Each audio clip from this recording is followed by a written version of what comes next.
Hey everyone! Welcome back to the channel!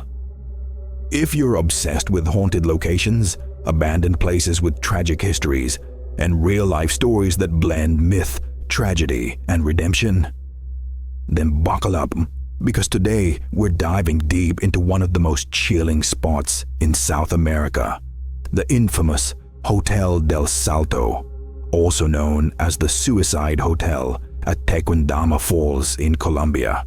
This cliffside mansion overlooking a thundering 132-meter waterfall has a story that spans ancient indigenous legends, colonial oppression, luxurious glamour in the 1920s, decades of suicides, ghostly hauntings, abandonment, and finally, an incredible rebirth as a museum. We're going all in. This is an epic 8,000-word script packed with history, legends, eyewitness accounts, theories, and modern updates. If you love long-form true horror and mystery content, this is for you. Hit that like button if you're excited. Subscribe for more deep dives into the world's creepiest places. And let's jump right in. No pun intended. Imagine standing on a misty cliff, the ground trembling beneath your feet as a massive waterfall crashes down into the abyss below. The air is thick with spray, and the roar is deafening.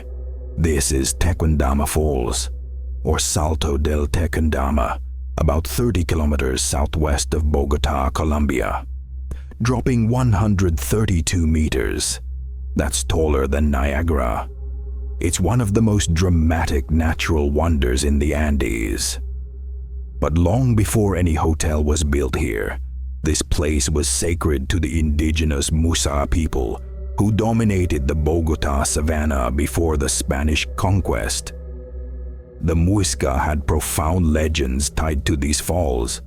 The most famous involves Bochicay, their civilizing god and bearded hero, often depicted as a wise white-robed figure with a golden staff. According to myth, the Bogota savanna was once a vast lake flooded by the wrath of Chibchacum, the god of water and earthquakes, punishing humanity for their sins. The people were drowning, crying out for salvation. Bochica appeared, striking the rocks with his staff, splitting the mountain and releasing the waters in a colossal torrent, creating Tequendama Falls. The flood drained, saving the Muisca and fertilizing their lands for agriculture. Bochica then taught them weaving, farming, laws, and morality before ascending to the heavens. But there's a darker layer. During the Spanish conquest in the 1530s, as colonizers enslaved and converted the Muisca, legend says many chose death over subjugation. They leapt from the cliffs, believing their souls would transform into eagles or condors, soaring to freedom. This leap to liberty myth imbued the falls with a tragic aura, a place of escape, but also finality. Fast forward centuries, the falls became a tourist spot reachable by train from Bogota. The dramatic views drew the elite, setting the stage for what would become the Hotel del Salto. In the roaring 1920s, Colombia was modernizing under President Pedro Nelo Spina. Bogota's wealthy craved escapes, and Tequendama's misty beauty was perfect. In 1923, architect Carlos Arturo Tapias designed a grand mansion on the cliff opposite the falls, a symbol of elegance and progress. Inspired by French neoclassical style, it featured high windows, ornate details, and panoramic balconies overlooking the cascade. Originally a private residence, it opened as the Hotel del Salto, or Refugio del Salto, in 1928. Guests arrived by train, stepping into luxury, crystal chandeliers, fine dining, exotic wines, and rooms with unbeatable views. It was a hotspot for Colombia's elite, politicians, artists, businessmen, hosting lavish parties amid the roar of the water. Imagine ballroom dances echoing over the falls, laughter mingling with mist. For decades, it thrived. In the 1930s to 1950s, it symbolized glamour. Plans even emerged for an 18-story expansion in 1950, though never built. But cracks appeared. The Great Depression hit tourism, and subtly, the suicides began. By the mid-20th century, Bogotá exploded in population.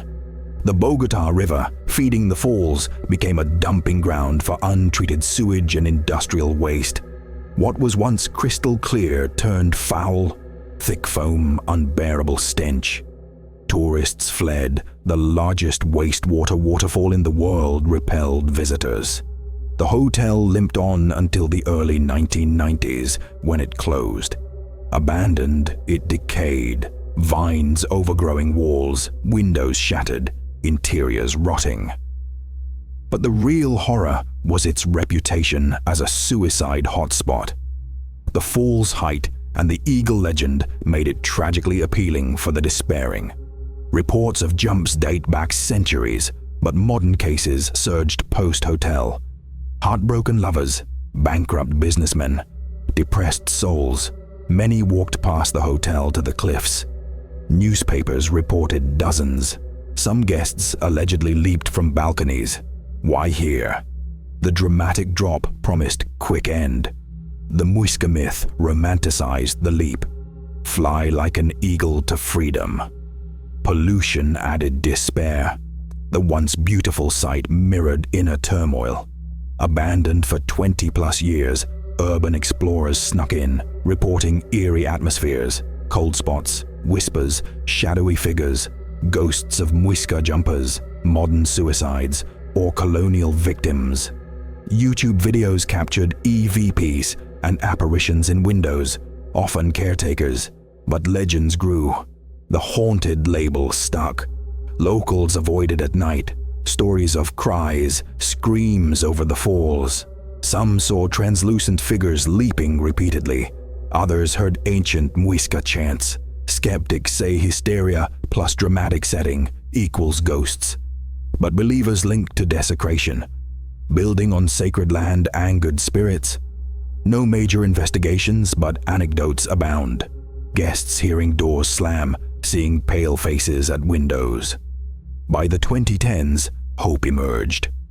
The Ecological Farm Foundation of Porvenir and National University of Colombia's Institute of Natural Sciences bought it in 2011. Goal: restore as symbol of heritage and environmental healing. Renamed Tequendama Falls Museum of Biodiversity and Culture, Casa Museo Salto de Tequendama, it reopened in 2013 with exhibits on caverns, subterranean ecosystems, Muisca culture, river pollution, and restoration. Today, it's thriving. Guided tours, virtual exhibits on boccica, reforestation projects, river cleanup progresses, foam lessons. From suicide hotel to beacon of hope, a powerful redemption.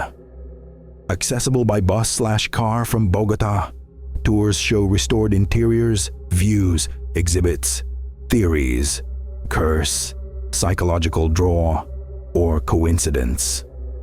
The suicide hotel reminds us of beauty's dark side, but also resilience. What do you think? Haunted or hype? Comment below.